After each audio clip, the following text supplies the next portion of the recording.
दोस्तों आज की इस वीडियो में मैं लेकर आया हूँ सिद्धार्थ यूनिवर्सिटी कपिलवस्तु सिद्धार्थ नगर के BSc third year 6 semester zoology का पेपर सेकंड।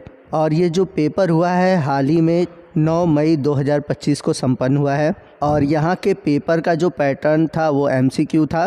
तो जिन यूनिवर्सिटी के एग्ज़ाम एमसीक्यू होने वाले हैं उनके लिए आज का ये वीडियो बहुत ही इंपॉर्टेंट है, क्योंकि आज के इस वीडियो में हम देखेंगे कि किस तरह के क्वेश्चन एग्ज़ाम में पूछे गए हैं और साथ ही साथ मैं पेपर को सॉल्व भी कराऊंगा। तो जिनके भी एग्ज़ाम एमसीक्यू होने वाले हैं उनके लिए आज का ये वीडियो बहुत ही इंपॉर्टेंट है। तो वीडियो को ध्यान से देखिएगा, पूरा देखिएगा, वीडियो को कहीं स्किप मत कीजिएगा। तो आइए चलते हैं पहले क्वेश्चन की ओर। पहला क्वेश्चन है, what do we call the species that is most abundant in a community, यानी कि किसी समुदाय में सबसे अधिक प्रचुर मात्रा में पाए जाने वाली प्रजाति को क्या कहते हैं। तो किसी भी कम्युनिटी में अगर कोई जाति अधिक पाई जाती है तो उसे हम बोलते हैं डोमिनेंट्स, यानी कि प्रभुत्व। तो आपका राइट ऑप्शन है ऑप्शन ए। चलते हैं क्वेश्चन नंबर 2 की ओर। क्वेश्चन नंबर 2 है, what is the measure of diversity in a community called, यानी कि किसी समुदाय में जैव विविधता को मापने का मापदंड क्या है। तो किसी भी समुदाय की जैव विविधता को मापने का मापदंड है डाइवर्सिटी इंडेक्स। तो आपका राइट ऑप्शन है ऑप्शन बी। चलते हैं क्वेश्चन नंबर 3 की ओर। क्वेश्चन नंबर 3 है, सेकेंडरी सक्सेशन ऑकर, यानी कि जो द्वितीयक अनुक्रमण है वो होता है। तो आप सभी ने पढ़ा होगा कि जो सेकेंडरी सक्सेशन होता है वो ऐसे एरिया में होता है जहाँ पर पहले कोई कम्युनिटी रही हो, ठीक है। जैसे कि अगर जंगल में आग लग गया और जंगल में आग लगने के बाद वहाँ के जो कम्युनिटी है वो ख़त्म हो जाती है, फिर से नई कम्युनिटी आती है, तो इसे हम बोलते हैं सेकेंडरी सक्सेशन। तो यहाँ पर आपका राइट ऑप्शन है ऑप्शन सी। चलते हैं क्वेश्चन नंबर 4 की ओर। What is the term for the number of different species present in community, यानी कि किसी समुदाय में उपस्थित विभिन्न प्रजातियों की संख्या के लिए क्या शब्द है। तो इस क्वेश्चन का राइट ऑप्शन है ऑप्शन सी, स्पीसीज रिचनेस, यानी कि प्रजाति समृद्धि। क्वेश्चन नंबर 5 है, what changes over time during the ecological succession, यानी कि पारिस्थितिकी अनुक्रमण में समय के साथ समुदायों में क्या परिवर्तन आता है। तो जो बदलाव होता है वो कम्युनिटी में बायोलॉजिकल कंपोजिशन में बदलाव होता है। तो आपका राइट ऑप्शन है ऑप्शन बी। क्वेश्चन नंबर 6 है, विच of the following is an example of a biological hazards, यानी कि निम्नलिखित में से कौन सा जैविक खतरे का उदाहरण है। तो जैविक खतरे का उदाहरण है बैक्टीरियल इन्फेक्शन। तो आपका राइट ऑप्शन है ऑप्शन डी। चलते हैं क्वेश्चन नंबर 7 की ओर। Plastic waste is what type of environmental hazard, यानी कि जो प्लास्टिक कचरा है वो किस प्रकार का पर्यावरणीय खतरा है। तो इस क्वेश्चन का जो राइट ऑप्शन है ऑप्शन ए है, केमिकल, यानी कि रसायन। चलते हैं क्वेश्चन नंबर 8 की ओर। Which of the following is a slow acting environmental hazard, यानी कि निम्नलिखित में से कौन सा धीमे प्रभाव डालने वाला पर्यावरणीय खतरा है। तो इस क्वेश्चन में जैसे अगर देखा जाए तो बहुत सारे डाउट्स हैं, और नेट पे मैंने जब इस चीज़ को खोजा तो यहाँ पर जो आंसर मिला वो मिला सुनामी। मेरे हिसाब से तेल रिसाव होना चाहिए। आप क्या कहते हैं, आपके हिसाब से क्या आंसर होना चाहिए, आप हमें कमेंट करके बताइएगा। क्वेश्चन नंबर 9 है, विच acid is abundant in acid rain, यानी कि अम्लीय वर्षा में कौन सा अम्ल प्रचुर मात्रा में होता है। तो इसका राइट ऑप्शन है ऑप्शन बी, सल्फ्यूरिक एसिड। अगला क्वेश्चन है, what is a benefit of green house effect, यानी कि ग्रीन हाउस प्रभाव का क्या लाभ है।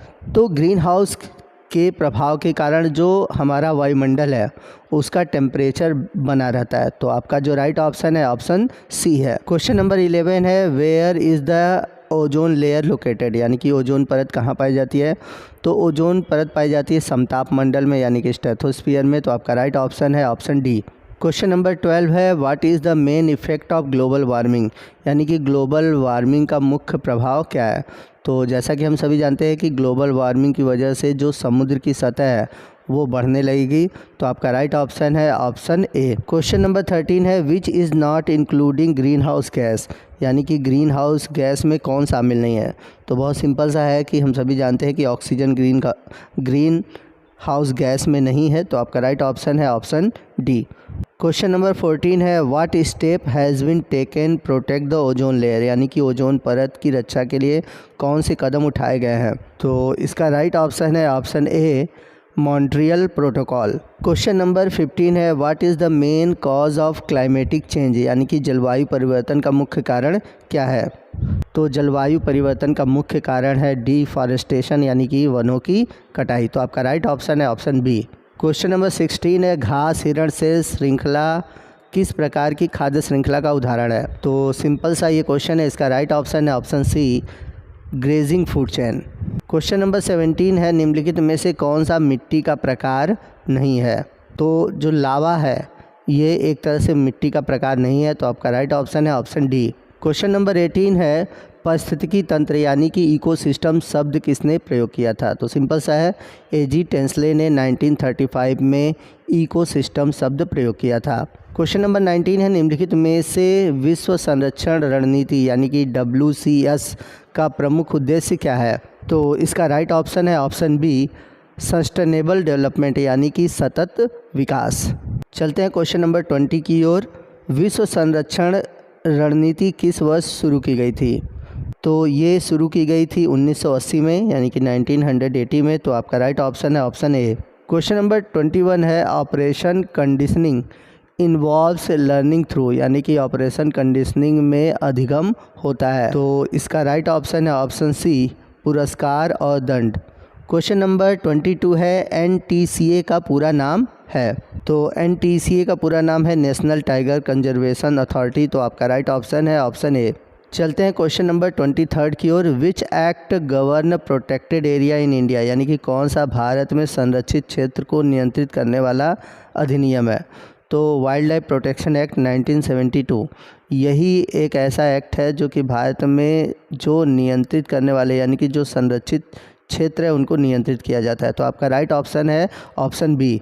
क्वेश्चन नंबर 24 है, what is the major environmental concern of nuclear waste यानी कि नाभिकीय कचरे से संबंधित मुख्य पर्यावरणीय चिंता क्या है? तो इसका राइट ऑप्शन है ऑप्शन सी, रेडिएशन लीकेज।